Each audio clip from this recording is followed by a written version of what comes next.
A alvorada no mosteiro era sempre a mesma, um silêncio sagrado que o som dos sinos parecia temer quebrar.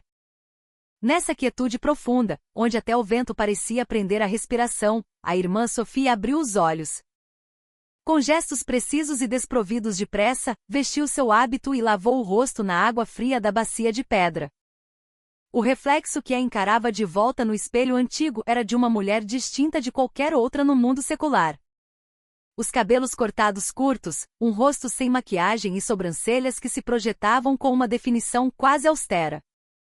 Contudo, por trás da serenidade forçada, seus olhos expressivos e lábios firmemente cerrados sugeriam uma jornada de vida que fora tudo, menos pacífica. Hoje era o dia de descer ao mundo.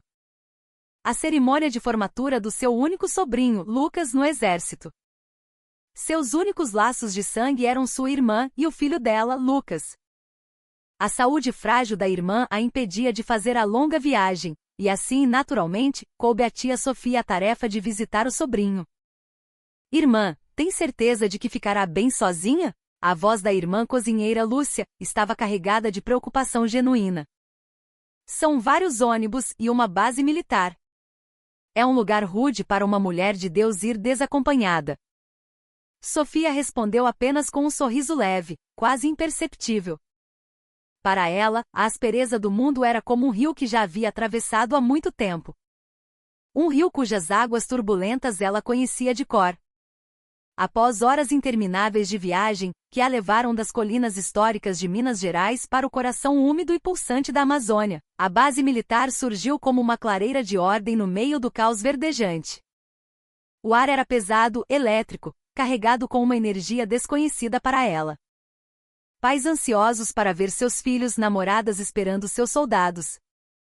No meio deles, a figura de Sofia, em seu hábito cinza escuro, destacava-se como uma pintura sóbria numa galeria de cores vibrantes. As pessoas a olhavam, alguns com curiosidade, outros com uma indiscrição quase grosseira. Sofia aceitou todos os olhares com a mesma calma impassível com que aceitava o calor amazônico, caminhando em direção ao posto da guarda. Visita, uma voz arrastada a cumprimentou. Um sargento sentado de forma desleixada dentro da guarita, com o capacete inclinado, indicou-a com um gesto do queixo. Identidade. Sofia entregou o documento sem uma palavra. O sargento alternou o olhar entre a foto e o rosto dela várias vezes, antes de soltar um riso abafado. Olha só, uma freira de verdade. É a primeira vez que vejo uma. Seu tom não continha um pingo de respeito.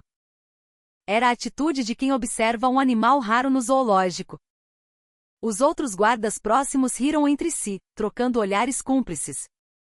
Vim visitar o recruta Lucas Almeida, disse Sofia, ignorando a grosseria e indo direto ao ponto. Mas o sargento não parecia ter ouvido. Ele se levantou, deu uma volta lenta ao redor de Sofia, inspecionando-a de cima a baixo com um olhar insolente. Mas me diga, uma moça bonita como você, por que foi raspar a cabeça e virar freira? Levou um fora de algum cara? Ou a vida estava chata demais? As palavras zombeteiras eram como facas afiadas, cutucando um lugar profundo dentro dela, algo que a disciplina e a oração haviam selado com força. Mesmo assim, sua expressão não mudou. A agitação emocional era inimiga da vida que escolhera. Vim apenas ver meu sobrinho. Se já terminou, por favor, deixe-me entrar. Ah, que pressa! Vamos conversar um pouco. Estava um tédio por aqui, ele continuou, a voz escorregando para um tom ainda mais desrespeitoso. Freiras não comem carne, não se casam, não é? Não se sentem sozinhas à noite? O escárnio tornava-se cada vez mais explícito, e o olhar de Sofia começou a esfriar, adquirindo a dureza do gelo. Ela sentiu que não valia a pena responder e virou-se, pretendendo procurar o oficial responsável pelo posto. Foi nesse instante que o sargento agarrou seu braço com força. Aonde pensa que vai? Minha palavra não vale nada para você? Sofia tentou se soltar, mas o sargento agarrou-se a ela com tenacidade. Na luta, sua mão puxou o colarinho do hábito de Sofia. Por um breve momento, o tecido afrouxado revelou a pele branca do seu pescoço e a clavícula. E logo abaixo, algo que fez os olhos do sargento se arregalarem. Havia uma tatuagem, pequena, mas nítida e inconfundível. Um jaguar negro com um punhal entre as presas. Parecia um emblema militar, o símbolo de alguma organização secreta, algo muito distante da imagem de uma freira. Ora, vejam só! A freirinha tem até desenho no corpo, ele agora gargalhava abertamente, a voz ecoando pela guarita. Isso aqui é uma rebelde. Uma impostora. A tatuagem. Para Sofia, não era um simples desenho. Era o selo de uma vida de sacrifício, a marca do seu orgulho e da sua dor mais profunda. Ver aquele símbolo sendo profanado pela boca de um homem tão vil era intolerável. É uma freira de Araque. Uma charlatã. Tentando enganar quem? O escárnio do sargento atingiu o auge quando um grupo de recrutas saiu do interior do posto de guarda. E no final da fila, um rosto familiar chamou a atenção de Sofia. Era Lucas. Mas havia algo terrivelmente errado. Um lado do seu rosto estava roxo, inchado, e seu lábio estava cortado. Ele mancava, cada passo parecendo uma tortura. O coração de Sofia despencou. Ao ver Lucas, um sorriso perverso se espalhou pelo rosto do sargento. Ele gritou na direção do rapaz. Ei, Lucas! Você é um verme, um verme! Onde já se viu andar de cabeça erguida? Abaixa a cabeça, seu merda! Lucas, assustado com o grito, imediatamente se curvou, colocando a testa no chão poeirento. Seus colegas olhavam, inquietos, mas ninguém ousava intervir.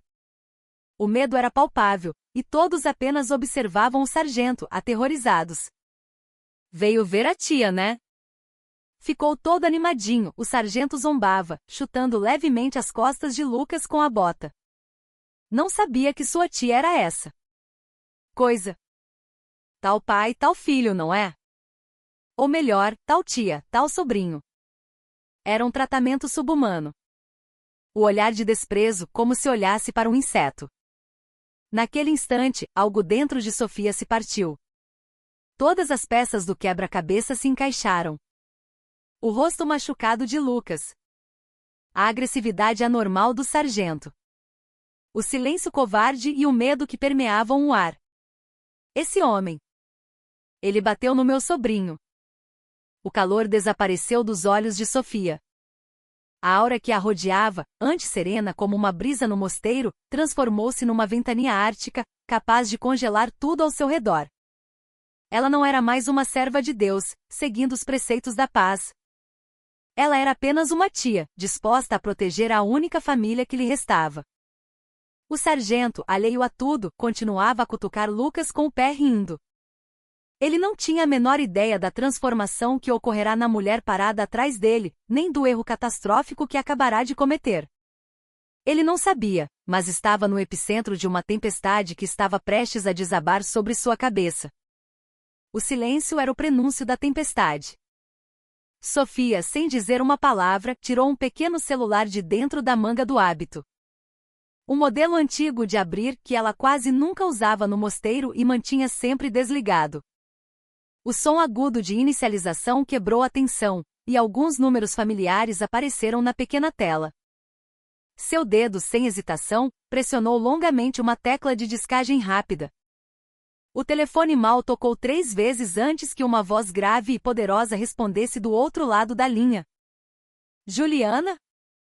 Era seu nome de batismo, um nome que não ouvia há anos.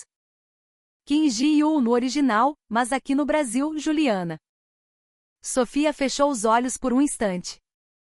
Sim, sou eu, general. Sua voz estava mais baixa e calma do que nunca, mas continha uma determinação de aço.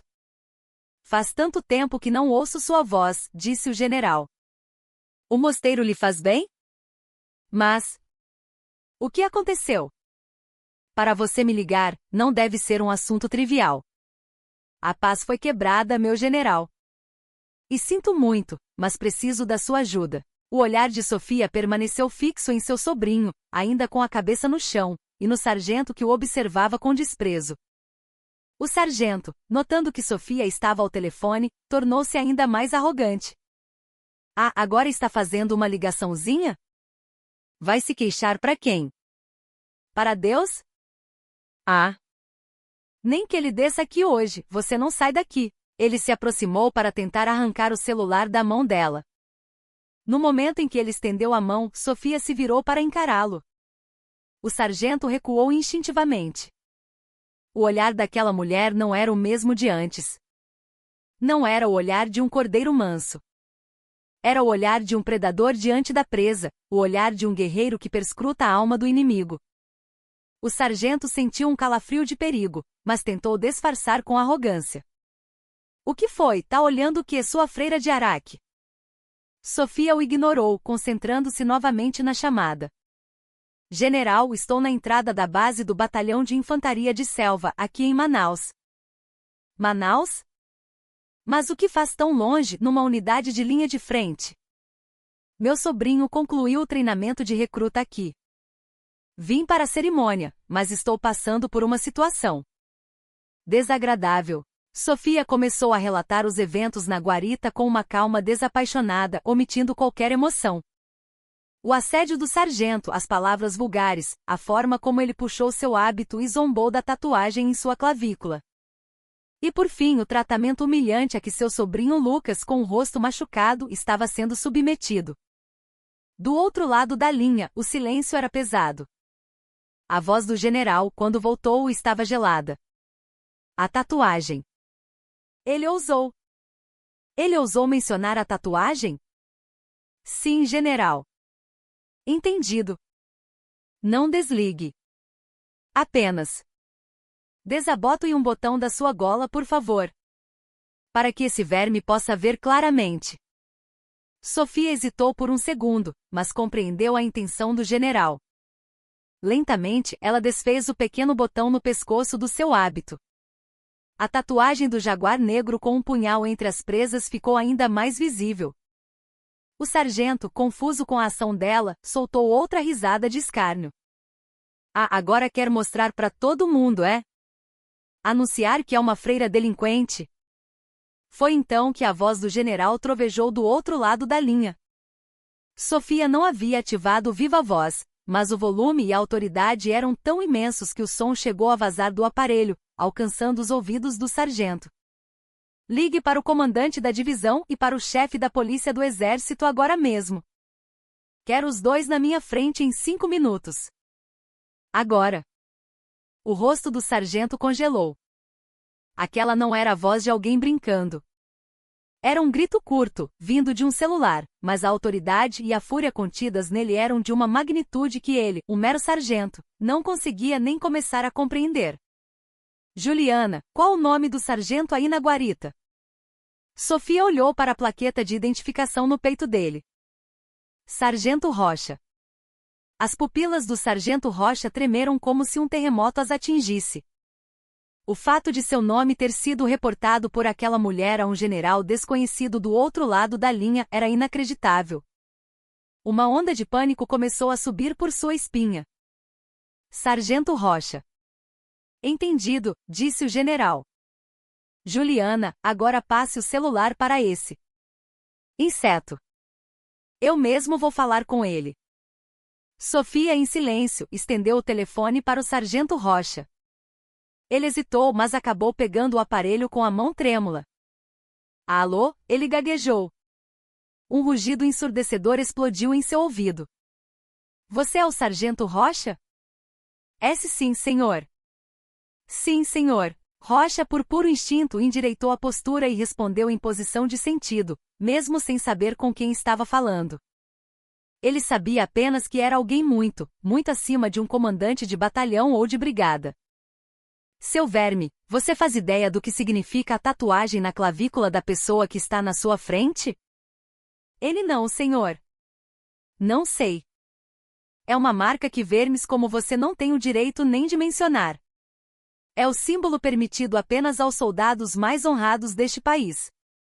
A marca de heróis que deram a vida pela nação, que desapareceram sem nome e sem glória. Entendeu? Rocha esqueceu até de respirar. A mão que segurava o telefone tremia incontrolavelmente. Você acabou de desonrar uma lenda viva e manchar a honra do exército. Sua carreira militar acaba hoje. Não, a sua vida pode acabar hoje. Está me ouvindo? Perdão. Me perdoe, senhor. O rosto de Rocha ficou branco como papel. Ele se virou desesperadamente para Sofia, curvando-se quase até o chão. E irmã, pelo amor de Deus, eu cometi um erro terrível. Me perdoe, por favor. Mas Sofia nem sequer olhou para ele. Sua atenção estava totalmente voltada para seu sobrinho Lucas, que, confuso com toda a situação, começava a se levantar lentamente. E foi nesse exato momento que o som agudo de sirenes começou a ecoar ao longe. O som se aproximou rapidamente e, em questão de segundos, vários veículos, incluindo um carro preto de comando e jipes da polícia do exército, pararam bruscamente em frente à guarita, levantando uma nuvem de poeira. As portas se abriram e um general de 2 estrelas, o comandante da divisão, saltou do carro, seguido pelo chefe da polícia do exército. Seus rostos estavam pálidos, lívidos.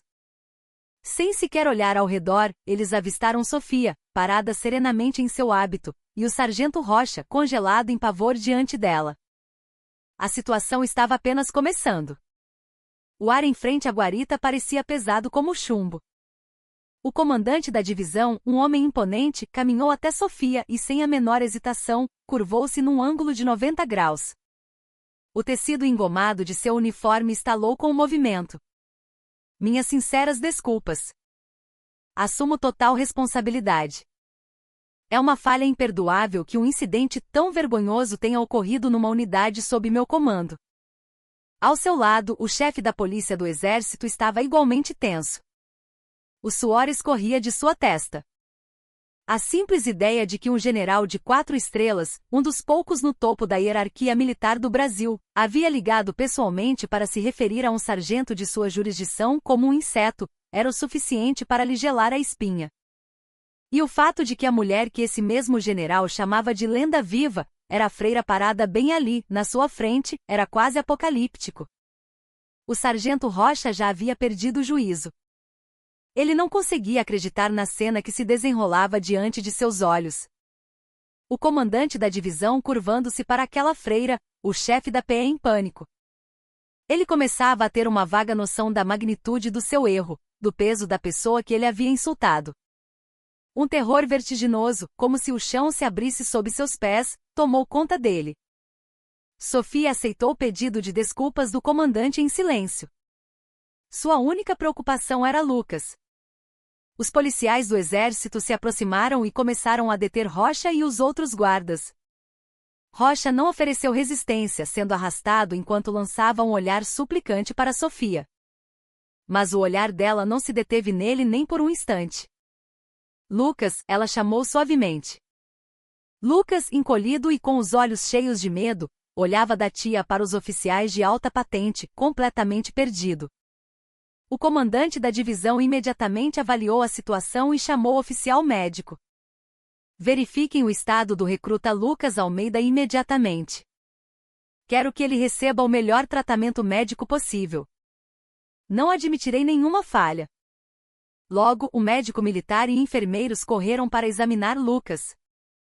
O rosto roxo, o lábio cortado, a perna manca. A expressão do médico tornou-se séria.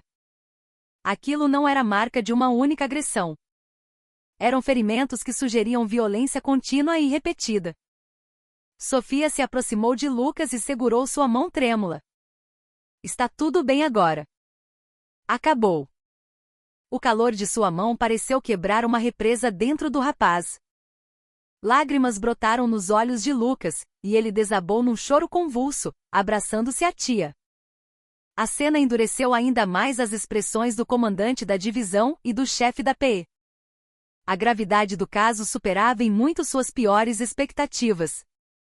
Pouco depois, Sofia estava sentada em uma sala de reuniões, cara a cara com o comandante. O chefe da PE, de pé e em posição de sentido, começou seu relatório. O sargento Rocha está atualmente sob interrogatório intensivo, em uma instalação isolada. Em seu depoimento inicial, ele admitiu a maior parte das acusações. Agressão e abuso contra o recruta Lucas Almeida, bem como a conduta desrespeitosa e as ofensas dirigidas à senhora. Tudo foi confessado. Qual foi a justificativa dele? Perguntou o comandante com a voz pesada. Segundo o sargento, ele considerava que o recruta Lucas era lento e tinha dificuldades de adaptação à vida militar. As agressões, segundo ele, foram medidas disciplinares para endireitá-lo. Quanto ao incidente de hoje com a senhora, o chefe da PE hesitou como se as palavras fossem difíceis de pronunciar.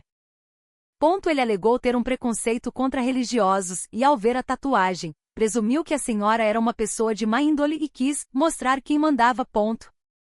Sofia tomou um gole de chá em silêncio. Sua expressão era como a de um lago sereno, impossível de sondar sua profundidade. O senhor acredita nesse depoimento? A pergunta baixa de Sofia fez os ombros do chefe da PS contraírem. Até o momento só podemos nos basear no depoimento dele e da vítima. Uma investigação mais aprofundada determinará os fatos exatos. O senhor acha que punir um único sargento resolverá este problema? A voz de Sofia adquiriu um tom cortante. O olhar do sargento Rocha, a maneira como ele tratava meu sobrinho. Não era simples disciplina. Era um domínio absoluto, um desprezo por outro ser humano. E os outros soldados ao redor, eles estavam aterrorizados. Não é o tipo de medo que um único sargento consegue criar. Significa que há algo maior por trás dele. Suas palavras não eram mera especulação. Eram o resultado de uma vida inteira no limite, de inúmeras missões onde a capacidade de ler a essência de uma situação era a diferença entre a vida e a morte. Ela sabia. Aquilo não era apenas uma maçã podre a ser retirada, mas sim uma doença que contaminava a caixa inteira. Os ferimentos do Lucas não são de hoje ou de ontem. Verifiquem os registros médicos dele. E mais importante, interroguem todos os recrutas que treinaram com ele. Um por um em particular, para garantir que não haja pressão ou coação. Nenhum tipo de intimidação será tolerado. O comandante da divisão acenou solenemente. Será feito. Coloco minha carreira em jogo, mas irei até a raiz deste problema e o arrancarei pela raiz. Quem quer que esteja envolvido, não importa a patente, será tratado com o rigor da lei e do regulamento. Eu prometo. Sofia se levantou. Gostaria de permanecer na base até que meu sobrinho se estabilize. Claro. Providenciaremos as melhores acomodações.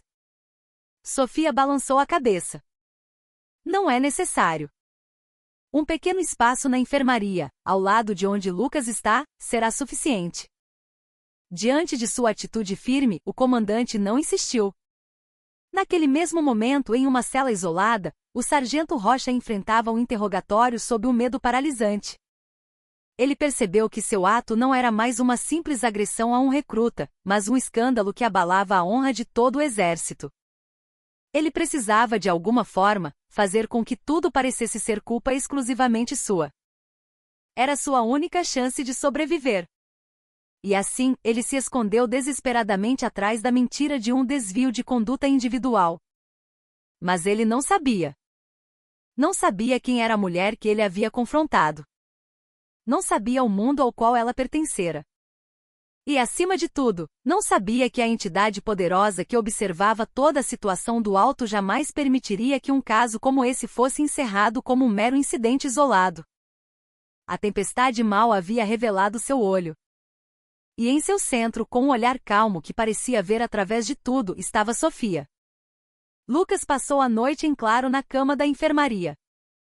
Ao seu lado, sentada numa cadeira simples, sua tia Sofia o observava imóvel. A medicação aliviava as dores dos hematomas, mas o terror em sua mente era um tormento muito maior. Lucas, a voz de Sofia quebrou o silêncio. Os ombros do rapaz tremeram levemente. Quando o sargento Rocha começou a te agredir? Eu. Não sei bem, a resposta de Lucas foi um murmúrio quase inaudível. Ele evitava o olhar da tia, mexendo-se sob o lençol. Você precisa me dizer a verdade. É a única forma de eu poder te ajudar. Foi. Logo depois que cheguei no quartel. Eu era meio atrapalhado, sabe? Então ele disse que era para me endireitar. Sua resposta coincidia perfeitamente com o depoimento de Rocha.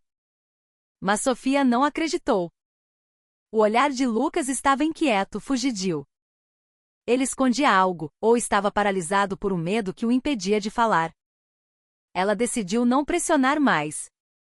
Entendeu que no momento ele precisava de segurança, não de um interrogatório. Ela apenas enxugou o suor frio que brotava na testa do sobrinho e velou por ele durante a noite. No dia seguinte, a investigação da Polícia do Exército começou em larga escala. Sob as ordens diretas do comandante da divisão, o batalhão de recrutas de Lucas foi virado de cabeça para baixo. Todos os soldados foram separados e interrogados individualmente. No início, a maioria manteve a boca fechada. O medo do sargento Rocha e o pacto de silêncio, tão comum em ambientes militares fechados, eram barreiras difíceis de quebrar. Você viu o sargento Rocha agredindo o recruta Lucas? Perguntava o investigador. Não, senhor. Não vi nada. A resposta era quase um mantra. O sargento Rocha era rígido, mas era um bom instrutor. A investigação parecia destinada ao fracasso, caminhando para a punição de um único homem. Contudo, como Sofia previra, a rachadura no muro de silêncio surgiu de um lugar inesperado. A P começou a inspecionar os pertences pessoais e os armários dos recrutas. No caderno de um dos colegas de Lucas, encontraram uma anotação estranha, o círculo 5º eu também. Palavras que pareciam um código. O recruta dono do caderno, um jovem chamado Daniel, foi levado para um interrogatório focado. Daniel negou tudo no início, mas sob a pressão contínua, finalmente desabou em lágrimas. Eu estava com medo. Com muito medo de falar. A história que ele contou era chocante. Dentro do batalhão existia uma organização secreta chamada o Círculo. Liderada por sargentos mais antigos e alguns cabos, eles selecionavam recrutas que consideravam promissores ou que podiam controlar. Eles se autodenominavam os verdadeiros protetores da unidade, mas na prática, eram um grupo criminoso que praticava violência, extorsão e todo tipo de abuso. Quem se tornava membro do círculo ganhava privilégios como ser dispensado de tarefas pesadas, mas em troca, devia lealdade absoluta. E essa lealdade era testada num ritual de iniciação, um espancamento coletivo. O Lucas. Ele também queria entrar para o círculo, confessou Daniel. Ele dizia que queria parecer forte, para que ninguém mais o desrespeitasse. De acordo com Daniel, os ferimentos no rosto de Lucas não foram feitos apenas por Rocha. Eram as marcas do ritual de iniciação, aplicadas pelos membros do círculo para aceitá-lo. A anotação 5º significava que Lucas era o 5º candidato daquela turma. E a humilhação na guarita. O que foi aquilo? Era uma espécie de teste final, gaguejou Daniel. Para se tornar um membro, você tem que aguentar qualquer tipo de humilhação, provar que vai manter o segredo da organização e obedecer aos superiores em qualquer circunstância. Por isso Lucas não reagiu, ele só aguentou. Tudo ficou claro. A atitude de Rocha não fora um surto individual. Era parte de um sistema organizado. Lucas não era apenas uma vítima inocente. Ele era um aspirante a cúmplice, um jovem tolo que tentará entrar naquele sistema de violência por conta própria. Essa revelação foi imediatamente reportada ao comandante da divisão e a Sofia. O comandante socou a mesa furioso. A ideia de que uma organização criminosa tão perversa operava bem debaixo de seu nariz, enganando completamente, era insuportável. Mas o choque de Sofia era de outra natureza. Ela sentiu uma profunda tristeza e uma sensação de traição em relação a Lucas. O sobrinho que ela pensava ser apenas uma vítima frágil e inocente, na verdade, movido por um desejo equivocado, tentará se juntar ao mundo da violência. Ela voltou para a enfermaria e olhou para o rosto adormecido de Lucas. Sobre os hematomas roxos, ela agora via as sombras de ambições e medos que desconhecia. Lucas. Por que você fez uma escolha tão terrível? Seu sussurro se perdeu no ar silencioso. O caso havia entrado em uma nova fase. Não se tratava mais de uma simples agressão, mas de uma cirurgia complexa para extirpar um câncer chamado o círculo. Sofia sentiu que sua intervenção havia, no final, trazido uma verdade maior à tona. Mas ela ainda não sabia que aquilo não era o fim. A descoberta do círculo era apenas a porta de entrada para um abismo muito mais escuro e profundo. E no fundo desse abismo, uma reviravolta dupla que ela jamais poderia imaginar a aguardava. A fissura estava apenas começando a se abrir. Com a revelação da existência do círculo, a investigação da polícia do exército ganhou um ritmo frenético. O depoimento de Daniel foi a pedra que iniciou a avalanche. Outros recrutas, um após o outro, começaram a falar.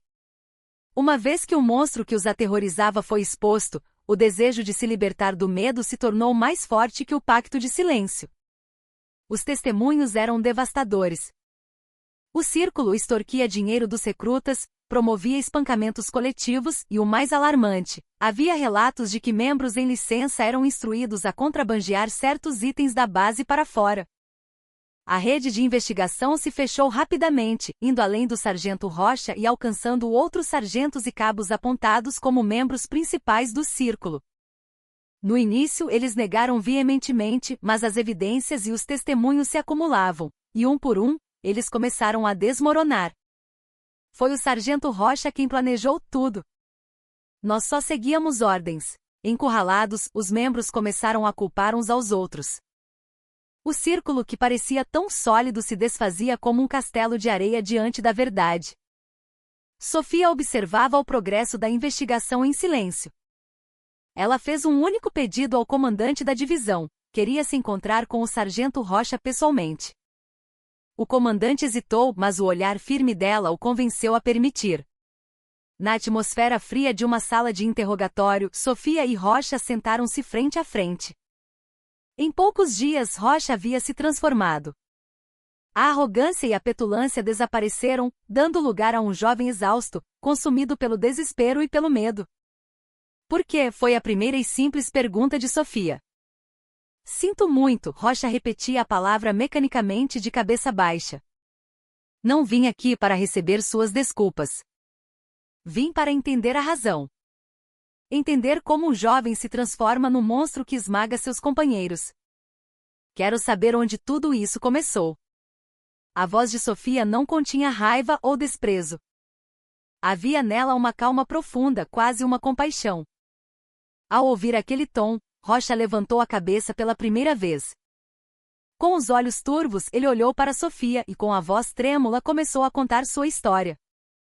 Ele tinha um irmão mais novo. Um irmão bom e gentil, que se alistara no exército antes dele. O irmão não se adaptou bem à vida militar e, após sofrer bullying constante de seus superiores, acabou tirando a própria vida. O exército, no entanto, concluiu que a morte foi causada por depressão devido a problemas pessoais, encerrando o caso apressadamente. Rocha tentou lutar pela verdade, mas a voz de um indivíduo era impotente contra a imensa máquina militar. Então eu decidi, disse ele com a voz embargada. Decidi que eu precisava me tornar forte. Forte o suficiente para que ninguém jamais se atrevesse a mexer comigo ou com os meus. O círculo me prometeu esse poder. No começo eu só queria proteger os garotos mais fracos como meu irmão. Sua voz falhou. Mas em algum momento, eu mudei. Eu me tornei exatamente como os superiores que eu tanto odiava. Quando você tem poder, você quer usá-lo. Quando eu via um recruta fraco, sentia raiva. Raiva porque ele me lembrava o meu irmão. E me lembrava de mim mesmo. Então, eu era ainda mais cruel. Sua confissão era desconexa, mas carregada de uma dor profunda, raiva distorcida e um imenso autodesprezo. Ele era um agressor, mas também fora uma vítima. Sofia ouviu tudo em silêncio. O crime dele era imperdoável, mas ela compreendia que o criará não fora apenas a maldade individual, mas o sistema que naturaliza a violência e impõe a lei do mais forte. A história do seu irmão é trágica. Mas isso não justifica os crimes que você cometeu. Você esmagou com as próprias mãos os mesmos jovens fracos que dizia querer proteger. Se você realmente quer se redimir, terá que cooperar para quebrar este ciclo de corrupção. Conte-me tudo sobre o círculo, sem omitir nada. Rocha soluçou por um longo tempo e então, como se tomasse uma decisão final, assentiu. Ele começou a revelar tudo o que sabia, a estrutura da organização, suas atividades e, crucialmente, uma lista dos itens que eles contrabandeavam para fora da base. Seu depoimento foi a peça-chave que faltava. A lista de itens contrabandeados, em particular, deixou a equipe de investigação em alerta máximo. Não eram simples equipamentos militares. Eram componentes de sistemas de comunicação de última geração, lentes de visão noturna de alta tecnologia, materiais militares sensíveis que jamais poderiam cair em mãos civis. A natureza do caso mudou completamente. De um caso de abuso e extorsão dentro da base, evoluiu para uma potencial violação de segurança nacional, ligada ao vazamento de segredos militares. O Círculo não era apenas um grupo de valentões. Havia uma força maior por trás deles, alguém que precisava daqueles materiais. O comandante da divisão solicitou imediatamente a cooperação da Agência Brasileira de Inteligência, ABIN. A mais alta esfera da inteligência militar do país começou a se mover. Enquanto isso, Sofia se encontrou novamente com Lucas. O sobrinho, ao perceber que sua tola decisão havia desencadeado um escândalo de proporções gigantescas, estava completamente abatido. Tia, eu errei. Eu realmente errei. O importante é que você percebeu isso agora. Mas, Lucas, não basta apenas ser punido. Você precisa refletir profundamente sobre o que te levou a fazer essa escolha, o que te guiou por esse caminho errado. E precisa contar tudo o que sabe com honestidade. É a única forma de aliviar um pouco o peso do seu erro. Sofia olhou diretamente nos olhos dele e perguntou: o sargento Rocha ou algum outro superior já te pediu para levar algo para fora da base? As pupilas de Lucas se contraíram. Ele hesitou por um momento e com dificuldade sussurrou sim. O que era?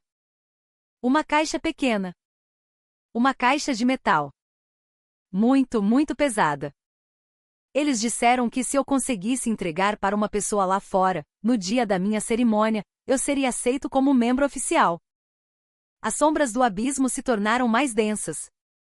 Seu sobrinho, Lucas, não era apenas um candidato. Ele estava prestes a ser usado como mula no crime grave de contrabando de material militar. A humilhação na guarita, então, fazia parte de um plano meticuloso para entregar a encomenda a um contato externo de forma natural, através de um familiar em visita, evitando suspeitas. A chegada de Sofia, portanto, fora a variável inesperada que destruiu o plano deles. E a tatuagem em sua clavícula foi o interruptor que acionou uma caixa de Pandora que eles jamais deveriam ter tocado. Uma premonição gelada percorreu Sofia. A mente por trás disso tudo era muito mais profunda, organizada e perigosa do que se pensava.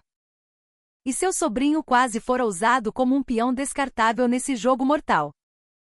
Seus olhos mais uma vez brilharam com a intensidade cortante da guerreira que ela um dia fora. A noite caiu densa sobre a base militar. Da janela da enfermaria, Sofia observava a paisagem silenciosa do quartel, as sombras dos sentinelas cortando a escuridão. Aquele espaço aparentemente pacífico escondia um tumor maligno, uma conspiração gigantesca. Inconscientemente, ela tocou sua clavícula. A tatuagem do jaguar, gravada sob a pele e o hábito. Não era apenas uma marca. Era um repositório de memórias, emoções e de um passado que ela havia tentado enterrar com todas as suas forças. Fechou os olhos, e o cheiro de pólvora e sangue voltou às suas narinas como se fosse real. Juliana. Ela fora a líder das Onças Negras, a unidade mais secreta do Comando de Operações Especiais do Exército Brasileiro. Sua equipe era enviada para as operações de sombra, aquelas que o Estado nunca admitiria oficialmente. Infiltração em território hostil, eliminação de alvos de alto valor, sabotagem, extração de inteligência. Eles eram fantasmas, sem nome em vida, sem registro na morte. A tatuagem em sua clavícula era o selo das Onças Negras.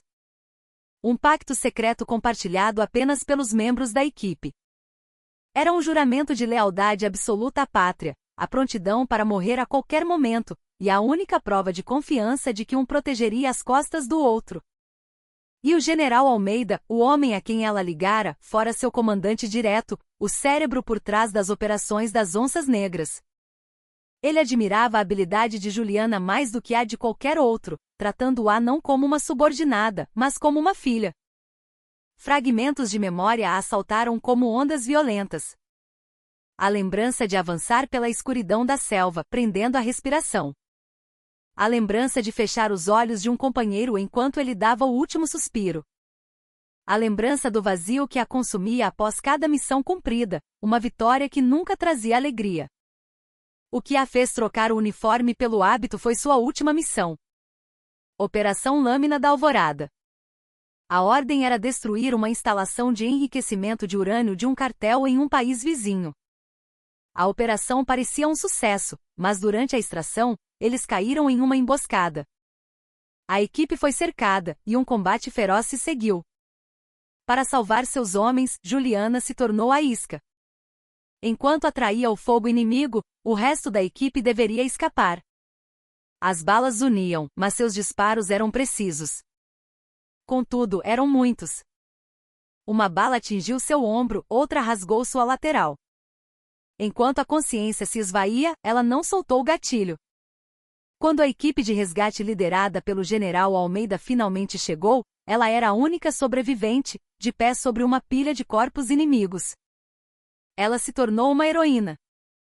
Recebeu medalhas secretas e uma promoção extraordinária. Mas recusou tudo. Os rostos dos companheiros que morreram para que ela vivesse a assombravam. Uma profunda crise existencial a dominou. Ela que havia aperfeiçoado a arte de matar e era louvada por isso. O alívio de sobreviver era menor que a culpa. E a pergunta fundamental sobre a existência a consumia: por que matamos e por que vivemos? Ela deixou o exército. Deixou o mundo secular e se refugiou nas montanhas de Minas. Raspou a cabeça e recebeu o nome de Sofia. Trocou o fuzil pelo terço. Em vez de aprender a ferir, começou a aprender a valorizar toda forma de vida. A tatuagem ela não removeu. Não era um passado que queria negar, mas a raiz que a transformará em quem era. Era sua forma de honrar os companheiros caídos. Tia, a voz de Lucas a tirou de suas profundas reflexões. O sobrinho a observava com olhos preocupados. No que você está pensando? Nada, querido. Apenas lembranças antigas. Sofia sorriu levemente e segurou a mão dele. Sua mão era quente, mas por baixo da pele macia, ainda se sentiam os calos endurecidos que o terço jamais conseguiria apagar. Ela percebeu então. O fato de ter entrado para um mosteiro e vestido um hábito não significava que a Juliana do passado havia desaparecido. Dentro dela, o coração da guerreira que dedicara sua vida à nação ainda batia. E agora, com seu único parente envolvido em uma espiral de maldade, aquele coração voltava a pulsar com fervor. A organização, o círculo. O contrabando de material militar. A força desconhecida por trás de tudo. Isso não era mais sobre salvar um sobrinho. Era uma ameaça à própria instituição que ela jurara proteger com a vida. Sofia tomou uma decisão. Ela iria até o fim para descobrir a verdade. Não apenas como tia, mas como Juliana, a antiga líder das Onças Negras. Ela arrancaria essa raiz podre pela base. Ela pegou o celular novamente. Desta vez, não ligou para o general Almeida. Descou um número que não usava há muito tempo, mas que jamais esqueceria. Era seu antigo subordinado, um homem com quem lutara lado a lado, arriscando a vida. Um homem que agora vivia outra vida em outro lugar, mas cuja habilidade e rede de informações ainda eram lendárias. Após um breve silêncio, uma voz incrédula soou do outro lado da linha. Chefe. Faz tempo, Rafa, disse Sofia, um sorriso agridoce e determinado surgindo em seus lábios. Ou devo te chamar de senhor? Diretor agora? As onças negras, adormecidas por tanto tempo, estavam despertando. Rafael, o homem que Sofia chamara de Rafa, fora seu braço direito nos tempos das Onças Negras. Um gênio em infiltração, tiro de precisão e principalmente análise de inteligência. Cansado da rigidez do sistema militar, ele pediu baixa cedo. Hoje era dono de uma empresa de consultoria de segurança em São Paulo, construindo seu próprio império de informações na linha tênue entre o legal e o ilegal.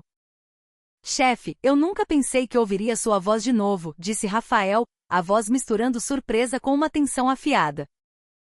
Os boatos diziam que você tinha virado freira. O que aconteceu? Ele sabia. Uma ligação de Juliana nunca era um assunto trivial.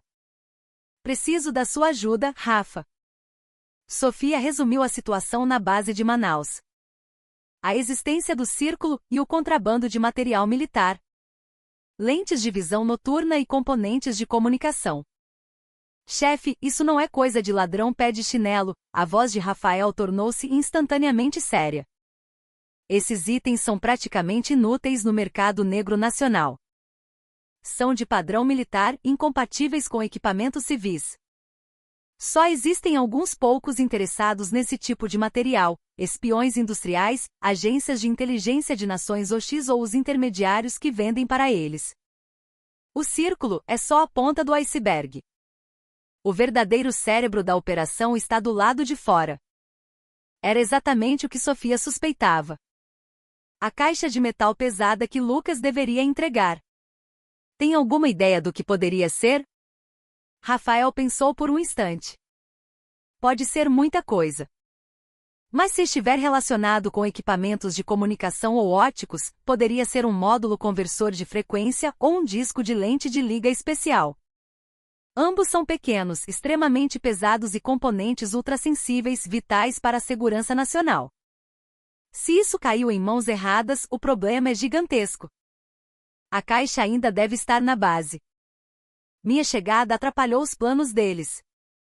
O desafio é recuperá-la e encontrar o cérebro da operação. A investigação oficial está em andamento, mas eles têm seus próprios procedimentos, suas limitações. Eu quero me mover um passo à frente deles. Típico da senhora chefe Rafael Hill. O que precisa que eu faça? Primeiro, verifique se há pessoas ou veículos suspeitos na região de Manaus nos últimos meses.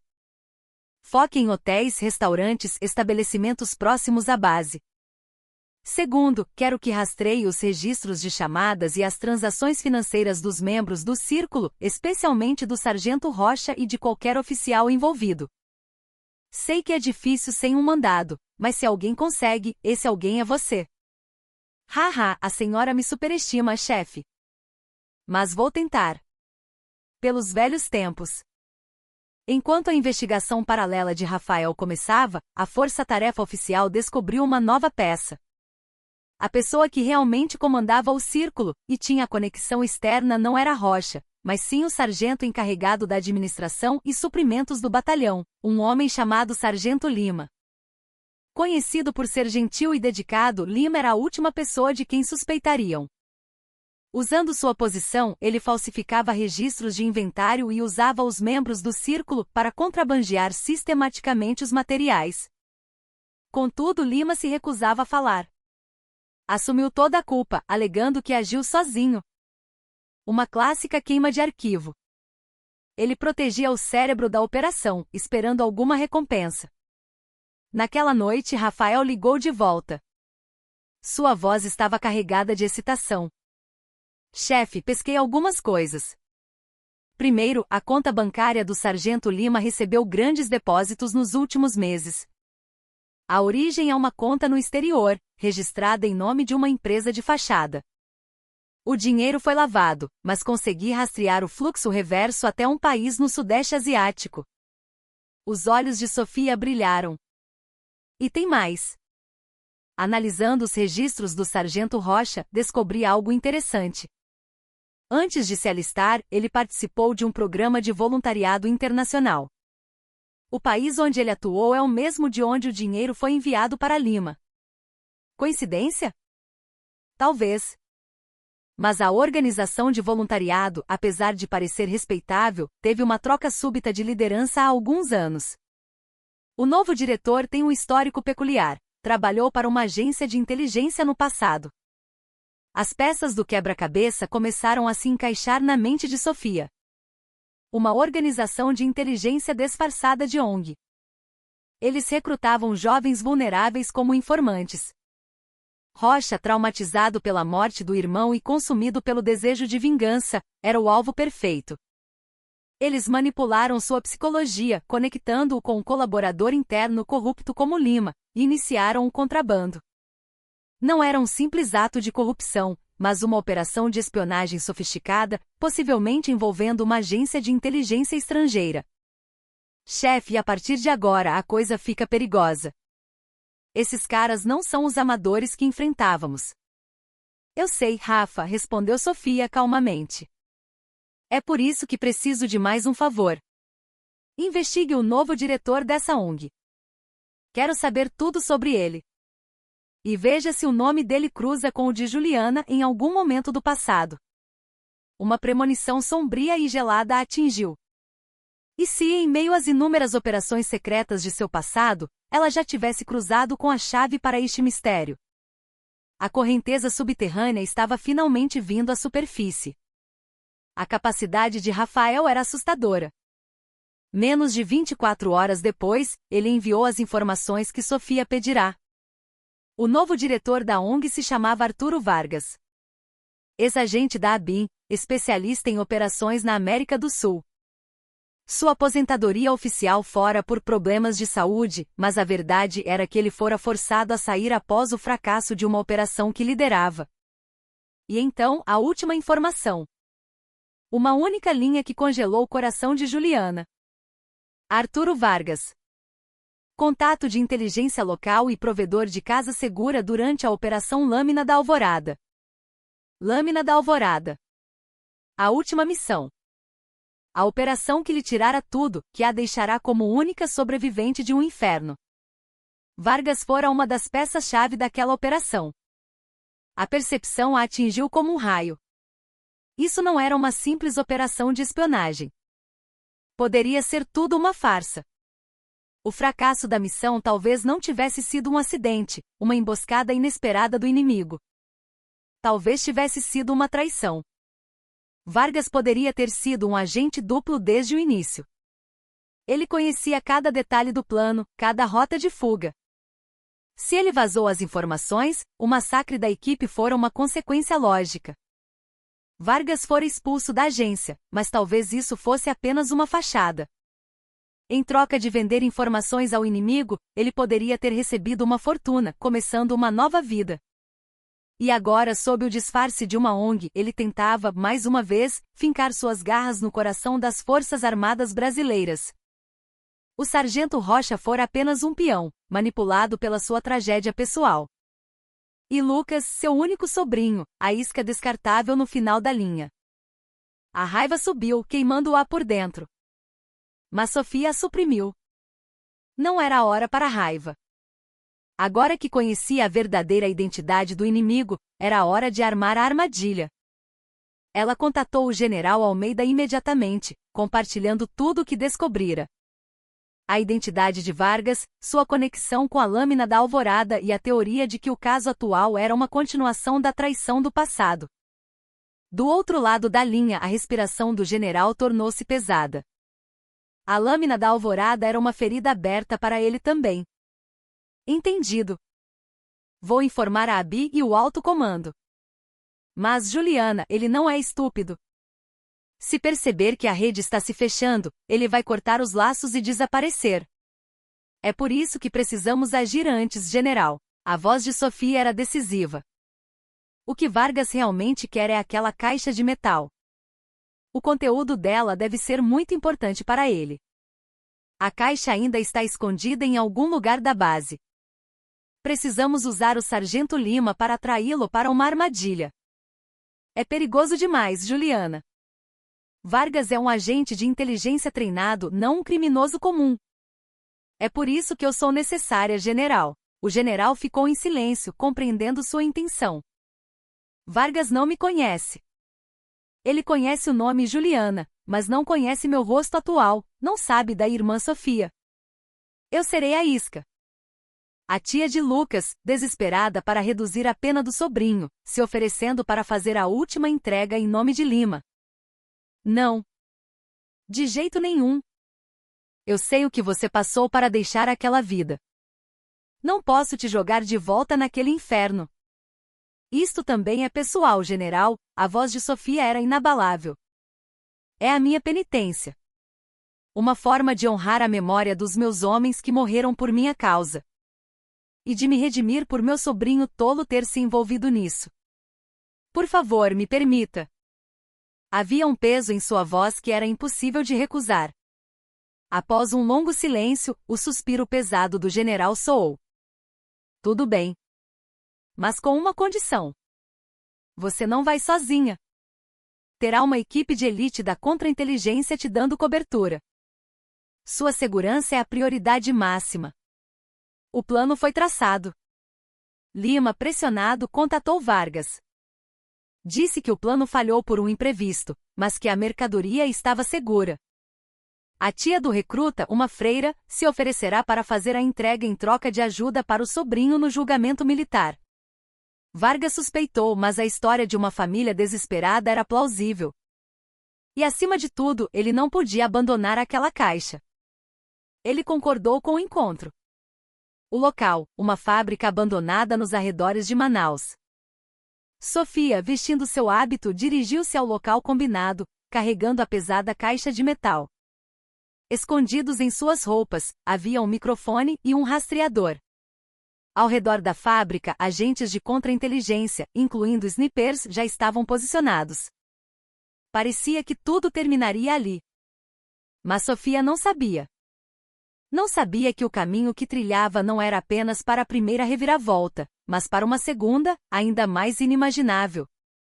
E que a verdade que a esperava no final da estrada seria infinitamente mais cruel e dolorosa do que a vingança por seus companheiros mortos. O verdadeiro abismo ainda não havia revelado seu rosto. O ar na fábrica abandonada era frio e úmido. A luz pálida da lua, filtrando-se pelas janelas quebradas, criava formas fantasmagóricas no chão coberto de poeira e detritos. Sofia parou no centro do galpão como combinado e colocou a pesada caixa de metal no chão. Pelo microfone escondido, ela quase podia ouvir a respiração tensa da equipe de controle. O tempo passava. 10, 20 minutos além da hora marcada, e Vargas não aparecia. Os sentidos de Sofia se aguçaram. Um homem como Vargas não se atrasava. Ou o plano havia dado errado ou aquilo era mais um teste. Foi então que seu celular vibrou. Uma mensagem de texto de um número desconhecido. Mudança de planos. Venha sozinha. Se houver vigilância, o acordo está cancelado. Pode deixar a caixa. O que realmente importa está com você. A última frase enviou um calafrio pela espinha de Sofia. Com você, o que aquilo significava? Não parecia uma simples metáfora. Vargas já sabia de tudo e estava virando o jogo. Ele não estava caindo na armadilha, estava armando uma nova. Chefe, responda. O que está acontecendo? A voz urgente soou no microfone. Sofia hesitou. O protocolo mandava que ela reportasse a situação e recuasse. Mas a mensagem de Vargas a prendia ali. Se recuasse agora, o perderia para sempre. E a verdade sobre seus companheiros mortos seria enterrada com ele. Ela tomou uma decisão. Aquela não era mais uma operação militar oficial. Era uma luta entre Juliana e Vargas. Ela desligou o microfone e começou a se mover em direção a um novo local indicado na mensagem. A sala de controle entrou em pânico. Alvo em movimento. Alvo agindo por conta própria. Equipe de rastreamento, sigam-na, mas não sejam vistos. Sofia usou toda a sua experiência para despistar a equipe que a seguia, movendo-se por becos escuros e vielas complexas. Eram as mesmas técnicas que usará para evadir vigilância em território inimigo. Seus movimentos, ágeis e silenciosos, desmentiam o hábito que vestia. O novo ponto de encontro era o terraço de um prédio residencial antigo e decrépito. No momento em que Sofia abriu a porta do terraço, ela se fechou e trancou atrás dela com um estrondo. Um homem a esperava. Arturo Vargas. Mais magro e com um ar mais cortante do que nas fotos. Seus olhos brilhavam na escuridão. Juliana. Ou devo chamá-la de irmã Sofia agora? A voz de Vargas era calma, mas tingida com a arrogância de um vencedor. Não esperava que você fosse entrar direto na minha armadilha. Continua audaciosa. Ou talvez apenas imprudente. Sofia não se abalou. Como você sabia que era eu? Vargas riu. Desde o momento em que soube que o sobrinho de uma freira estava tentando se juntar ao círculo, eu comecei a montar o quebra-cabeça. Mas eu não pensei que fosse uma freira comum. Por via das dúvidas, verifiquei sua identidade. E quando descobri que era Juliana, tive certeza. Era a segunda chance que os céus me davam. Chance para quê? Para pagar pela traição dos seus companheiros. Traição? Ah! Você não sabe de nada. A lâmina da Alvorada estava fadada ao fracasso desde o início. Uma tragédia nascida da ambição e da informação errada do alto comando. Eu apenas tentei sobreviver no meio daquilo. Como você. Vargas se aproximou lentamente. Em sua mão, ele segurava algo que parecia um pequeno detector de metais. Agora vamos ao que interessa. Curiosa sobre o que eu quis dizer com está com você, não é? O que eu realmente queria não era aquela caixa de metal. Era isto. O que está dentro de você? Ele apontou para a clavícula de Sofia. Exatamente para o local da tatuagem. Essa tatuagem. O selo das onças negras. Mas não é apenas um desenho, é? Antes da última missão, todos nós implantamos um microchip especial no corpo. Lembra? Um chip com rastreamento e uma função de autodestruição caso fossemos capturados. E dentro desse chip está tudo sobre a lâmina da Alvorada. O plano, informações do alvo, e todas as comunicações secretas com o alto comando. A informação deveria ter sido destruída, mas você sobreviveu. E o chip permaneceu adormecido dentro de você todo esse tempo. Um choque violento atingiu Sofia. Sim. Havia um chip. Mas com o trauma físico e mental da missão, ela havia se esquecido completamente. O verdadeiro objetivo de Vargas não era o material militar. Era o microchip dentro dela. O chip continha a prova definitiva de sua traição. Ele armou tudo isso para apagar a evidência. Agora você entende? Rocha, Lima, até mesmo seu pobre sobrinho. Foram todos peões para te trazer até aqui. E você brilhantemente se moveu exatamente como eu planejei. Um sorriso maligno se espalhou pelo rosto de Vargas. Ele aproximou o detector da clavícula dela. Um bip agudo soou, confirmando a presença do chip. Agora seja boazinha e me deixe remover o chip, e ninguém se machuca. Se resistir. Bem, uma freira escorregar e cair de um terraço não seria uma história tão inacreditável. Foi nesse instante que o olhar de Sofia mudou. O choque e a confusão desapareceram, e o olhar da líder das onças negras, Juliana, retornou. Se todos os registros estão realmente nesse chip, ela disse a voz firme. Claro que estão. Ponto, então você cometeu um erro muito grande, Vargas. O quê? Porque nesse chip não deve haver apenas a prova da sua traição. Deve haver também os registros das negociações sórdidas do alto comando que forçou aquela missão. E talvez, os nomes de outros traidores além de você. Não é mesmo? O rosto de Vargas se contraiu. Sofia estava certa. Ele queria destruir o chip para apagar sua culpa, mas ao mesmo tempo, o chip era sua única arma para chantagear as forças poderosas que também o ameaçavam. Sofia não perdeu o vacilo dele. Ela respirou fundo, baixando seu centro de gravidade. Sob as mangas largas do hábito, suas mãos se fecharam em punhos. A armadilha havia sido virada. Agora Sofia era a armadilha que prendia Vargas. Este terraço seria o campo de batalha final, de onde apenas um sairia andando. E do outro lado da porta trancada, sons de movimento frenético começaram a ser ouvidos. O impasse no terraço foi breve. Vargas, embora abalado psicologicamente, era um agente experiente. Ele rapidamente recuperou a compostura. Belo discurso. Mas inútil na sua situação. Ele sacou uma adaga do bolso. A lâmina brilhou sob a luz da lua. Depois que eu pegar o chip, saberei como usar a informação. Você vai apenas se juntar aos seus velhos amigos. No momento em que ele avançou, o corpo de Sofia se moveu como uma sombra para o lado. A faca de Vargas cortou o ar. O movimento de Sofia foi fluido, mas explosivo. O som de seu hábito cortando o vento foi seguido por um golpe preciso de sua mão aberta no pulso de Vargas. A adaga caiu, produzindo um som metálico no chão. Vargas olhou para ela, mais chocado do que com dor. Aquela não era a agilidade de uma freira afastada do combate há anos.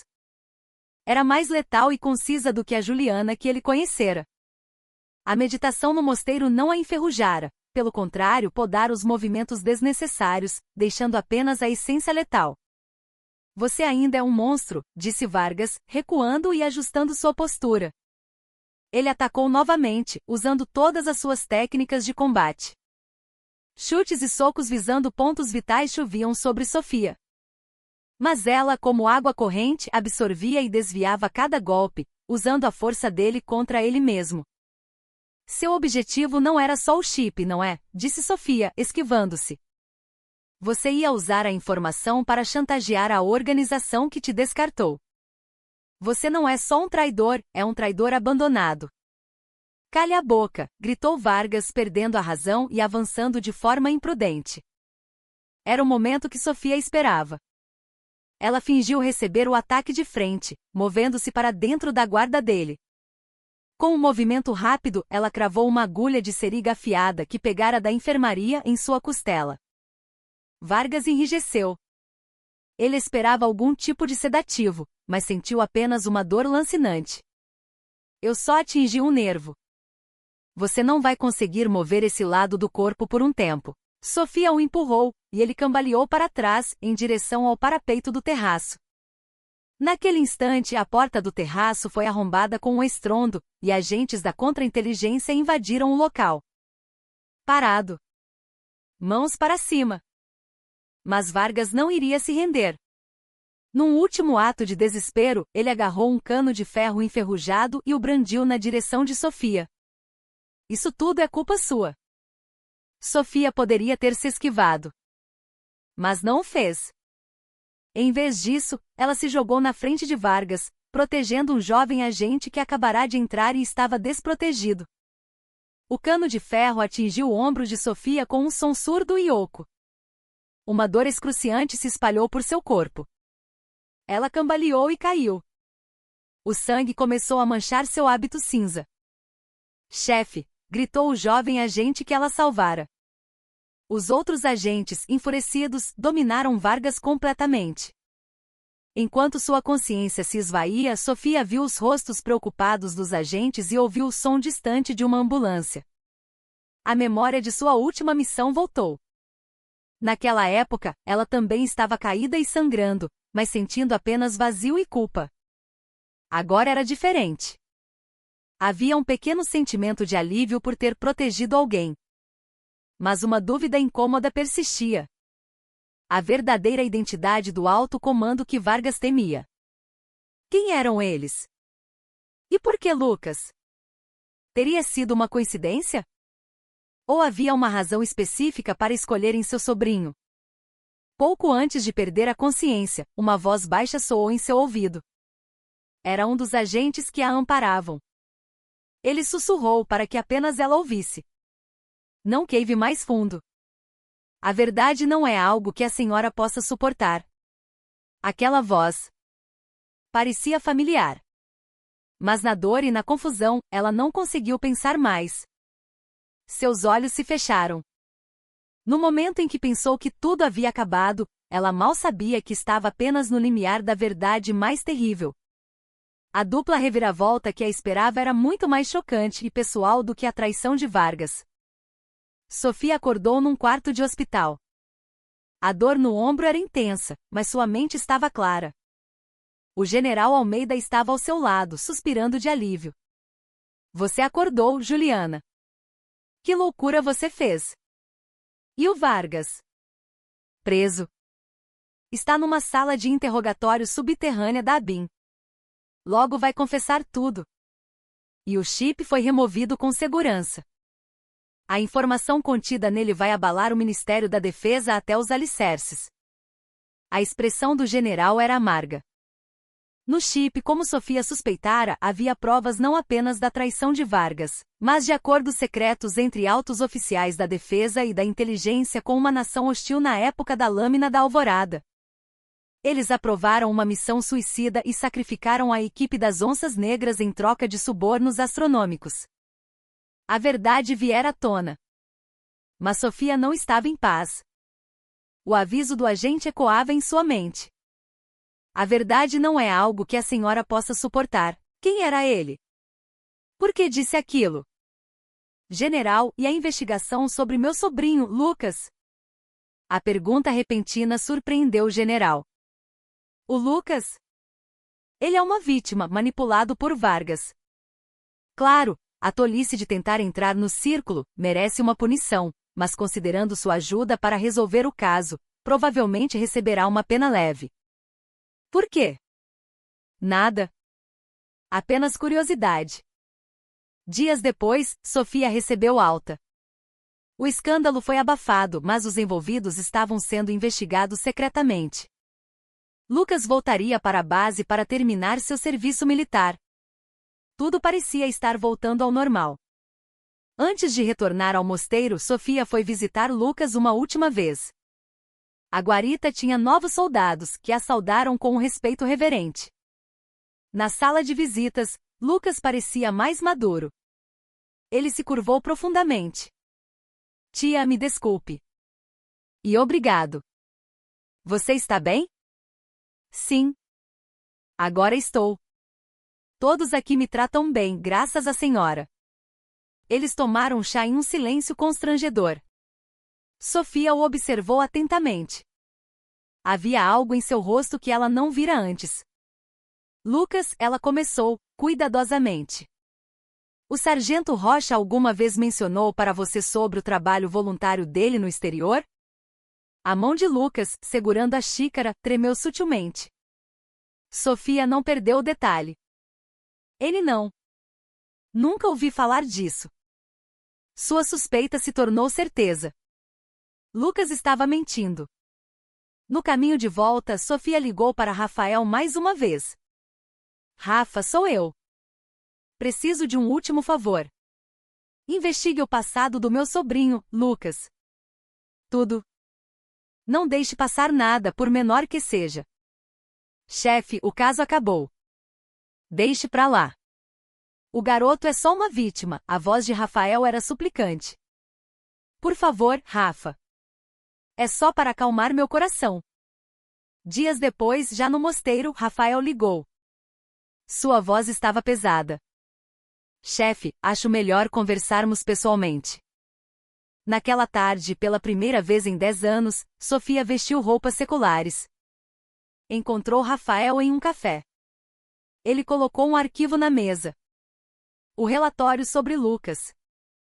No ensino médio, Lucas foi suspenso várias vezes por bullying. Mas as queixas sempre eram abafadas pelos pais. E Rafael hesitou.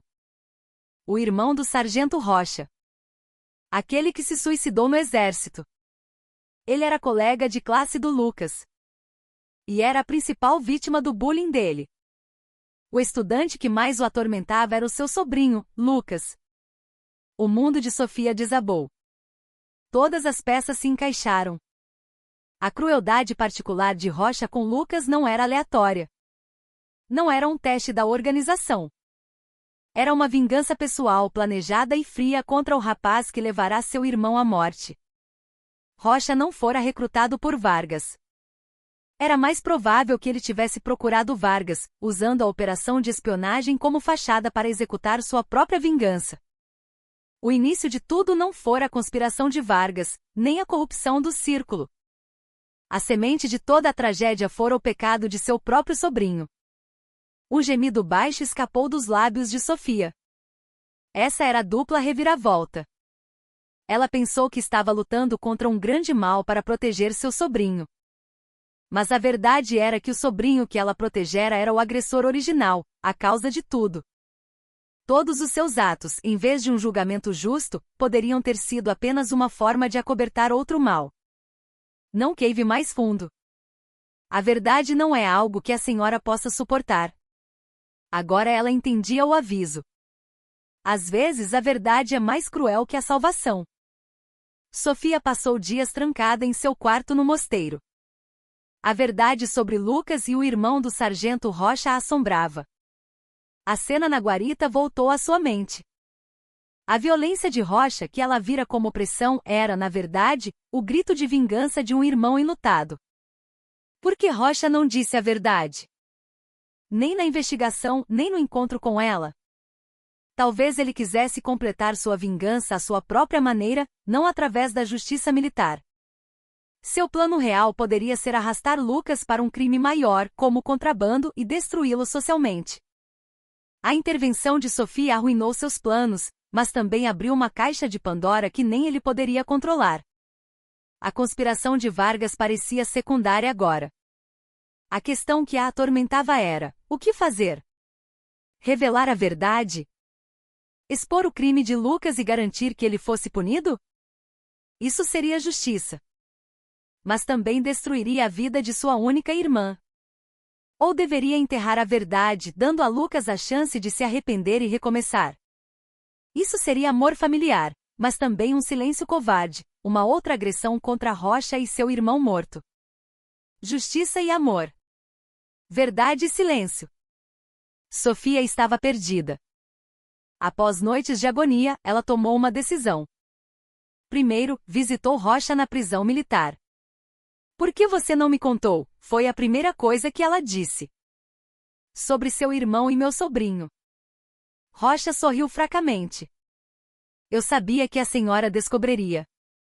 Ou esperava que descobrisse. Se eu tivesse contado, todos pensariam que minhas ações foram apenas vingança pessoal. O peso da verdade que revelei sobre o círculo e Vargas teria diminuído. E eu acreditei que a senhora, sabendo de tudo, tomaria a decisão mais correta. Ele havia transferido todo o peso da escolha para ela. Agora é a sua vez, irmã. Vai perdoar o Lucas? Ou vai revelar o pecado dele ao mundo? Seja qual for a sua escolha, eu não vou culpá-la. Sofia deixou a prisão com o coração pesado. Ela foi diretamente para a base de Lucas e pediu para encontrá-lo a sós. Eles caminharam em silêncio ao redor de um lago. Lucas, ela começou. Você se lembra do irmão do sargento Rocha? O rosto de Lucas ficou branco. Ele congelou mudo, tremendo de medo. Eu sei de tudo, disse Sofia, a voz calma, mas cheia de uma tristeza profunda. As pernas de Lucas cederam. Ele caiu de joelhos, chorando e socando o chão. Era um choro de puro remorso, sem desculpas. Me desculpe, tia. Eu sou um monstro. Eu estava com tanto medo que não consegui dizer nada. Quando o sargento me reconheceu, pensei que era o meu fim. O rosto do irmão dele aparece nos meus sonhos todas as noites. Sofia apenas o observou. O conflito dentro dela finalmente chegou ao fim. Sua escolha não seria entre justiça e amor, ou verdade e silêncio. Seria abraçar tudo isso e trilhar o caminho mais doloroso, mas o único correto. Levante-se, Lucas. A voz dela era firme. Você precisa assumir a responsabilidade pelos seus atos. Ninguém pode fazer isso por você. Mas a punição da lei não é a única forma de penitência. A verdadeira penitência é viver o resto da vida sem nunca esquecer o peso do seu erro, e dedicá-la a repará-lo. Você vai fazer o que eu disser. Este é meu último pedido como sua tia. e sua única chance de renascer como ser humano. No dia seguinte, Sofia contatou o general Almeida e contou-lhe toda a verdade. O general ficou sem palavras. O que você vai fazer, Juliana? Vou aplicar a ele uma punição mais pesada que a da lei general. Dias depois, o sargento Rocha recebeu uma visita especial na prisão. Era Lucas. Em pé, Lucas curvou-se profundamente. Sinto muito, sargento. Pelo que fiz ao seu irmão, sinto muito. Ele confessou tudo em detalhes e pediu perdão pela dor que causará à família dele. Rocha ouviu tudo sem expressão. Espero que meu irmão possa ouvir seu pedido de desculpas, foi tudo o que ele disse. Aquela foi a primeira parte da penitência de Sofia, forçar Lucas a confessar seu pecado cara a cara com sua vítima indireta. A partir daquele dia, Lucas mudou. Ele se voluntariava para as tarefas mais difíceis e doava todo o seu soldo anonimamente para a família de Rocha. A segunda parte do plano de Sofia foi realizada com a ajuda do general Almeida. Ela usou as informações do chip para negociar com os oficiais corruptos do alto comando. Em troca de seu silêncio, ela exigiu uma única coisa: a redução da pena do sargento Rocha, considerando seu papel na descoberta da conspiração e sua tragédia pessoal. Os oficiais, para salvar suas carreiras, concordaram. O tempo passou. Lucas completou seu serviço militar. A primeira coisa que fez foi procurar os pais de Rocha. Ele se ajoelhou, confessou tudo e implorou por perdão.